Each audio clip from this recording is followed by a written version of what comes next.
Masyarakat Indonesia dan umat muslim di seluruh dunia tentu tidak asing dengan buah yang satu ini.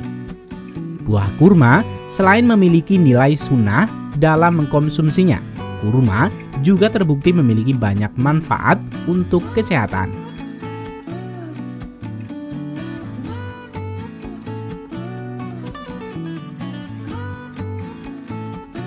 Saat ini, negara penghasil kurma terbesar di dunia ditempati oleh Mesir dengan jumlah kapital 1,5 juta ton setiap tahun, yang disusul oleh negara Arab Saudi dan Iran.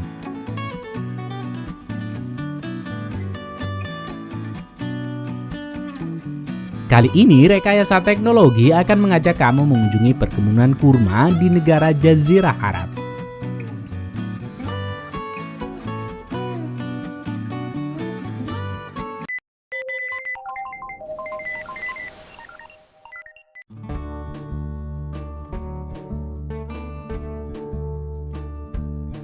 Sebenarnya, buah kurma dapat dibudidayakan melalui bijinya.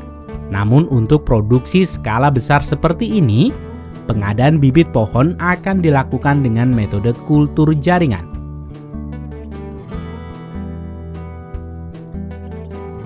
Untuk menjamin mendapatkan bibit unggul dengan kualitas buah yang baik dan tahan penyakit, sekaligus dapat menyediakan bibit secara cepat dalam skala besar.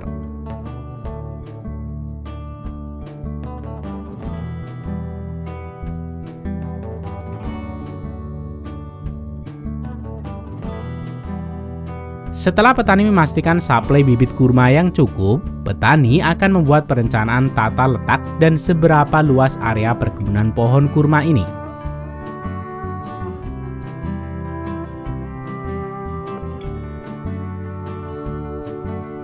Desain yang lazim dan hampir sebagian besar petani kurma melakukannya adalah dengan membuat sebuah embung di tengah-tengah perkebunan kurma untuk memastikan suplai air yang cukup selama masa perkembangan kurma ini.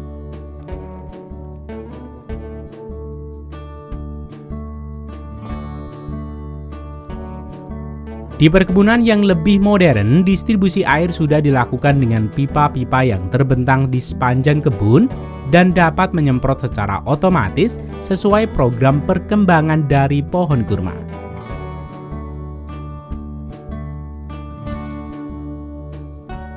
Di tempat yang lebih tradisional, embung ini akan disalurkan lewat selokan-selokan kecil yang akan mengalir ke sepanjang area perkebunan kurma.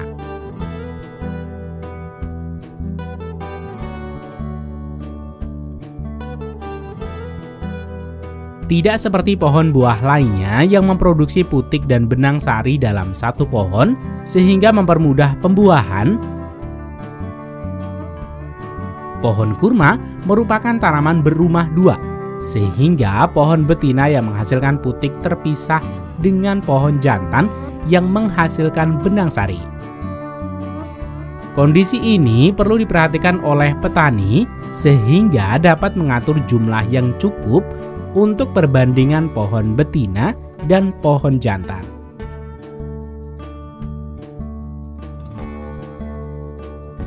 Pohon-pohon kurma ini perlu perawatan ekstra hingga pohon kurma berumur 10 bulan sampai 4 tahun setelah ditanam, di mana pohon kurma ini mulai berbunga dan siap menghasilkan buah.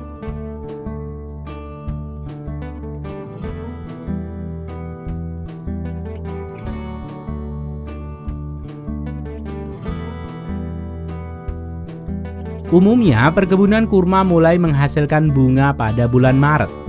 Pada bulan ini, petani akan bersiap untuk mengawinkan bunga jantan dan bunga betina.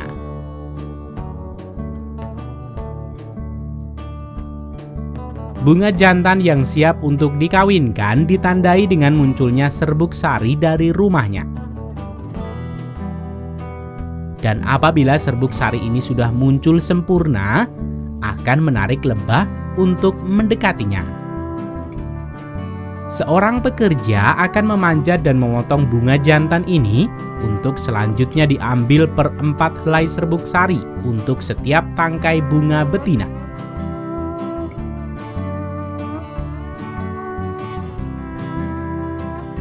Sehingga dalam satu rumah benang sari dari pohon jantan dapat digunakan untuk mengawini banyak pohon betina. Pekerja akan meletakkan benang sari di tengah-tengah putik yang selanjutnya akan diikat untuk beberapa hari.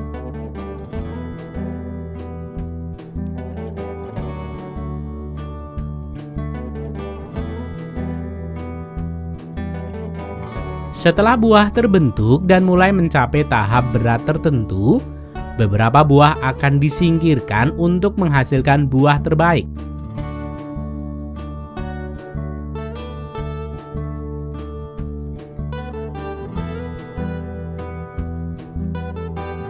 Sementara itu, petani juga membungkus buah kurma ini dengan kain kelambu atau kain berjaring-jaring pada bagian bawah untuk menghindari kerusakan karena hujan atau gigitan serangga yang akan membuat buah kurma terjatuh sebelum mencapai kematangan yang sempurna.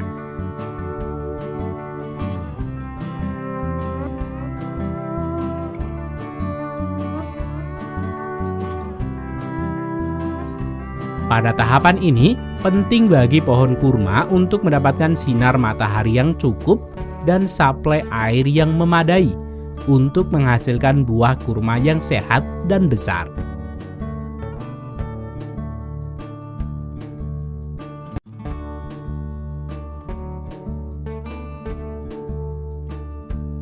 Buah kurma kecil berwarna hijau ini disebut dengan zop, muncul sekitar bulan Juni hingga bulan Juli. Pada bulan Agustus, buah kurma ini kemudian akan berubah warna semakin kuning, yang disebut dengan Sigbazawa. Pada bulan September, mereka mulai melunak dan kemudian disebut dengan Weber. Akhirnya, sekitar Oktober atau November, kurma siap dipetik atau dipanen.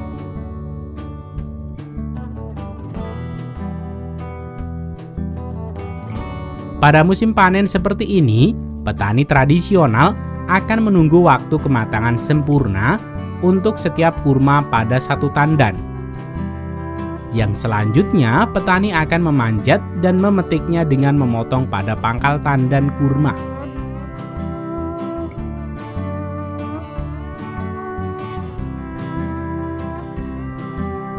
Sedangkan pada pertanian yang lebih modern, proses pemanenannya akan dibantu alat semacam ini untuk mempermudah proses pemetikan dan pemilihan setiap kurma yang matang. Sehingga pada proses pemanenan modern, pemetikannya akan dilakukan secara bertahap, sesuai dengan kualitas standar yang ditentukan oleh petani dan pangsa pasar.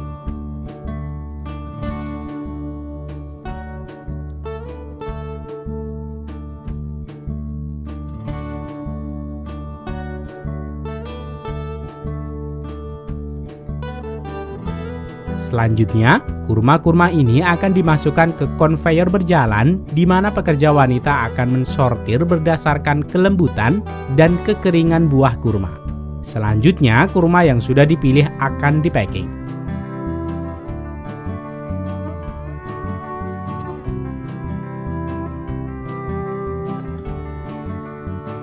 Sedangkan untuk buah kurma nomor 1 akan melalui proses yang berbeda di mana sebelum disortir oleh mesin, kurma ini akan dibersihkan dalam konveyor berjalan dengan rambut kuda.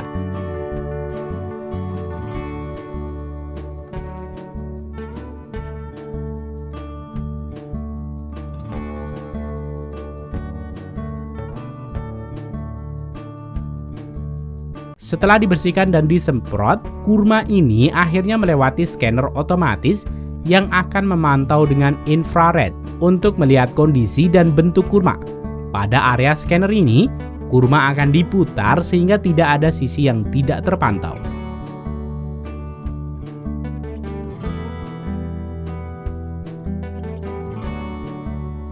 Scanner ini dapat menangani 1 kilo kurma dalam 1 detik.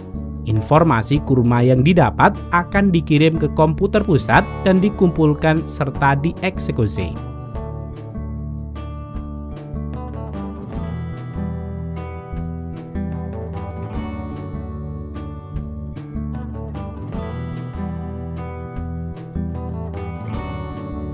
Setelah memenuhi standar kualitas produksi, kurma-kurma ini akan dikemas dan distribusikan ke seluruh dunia.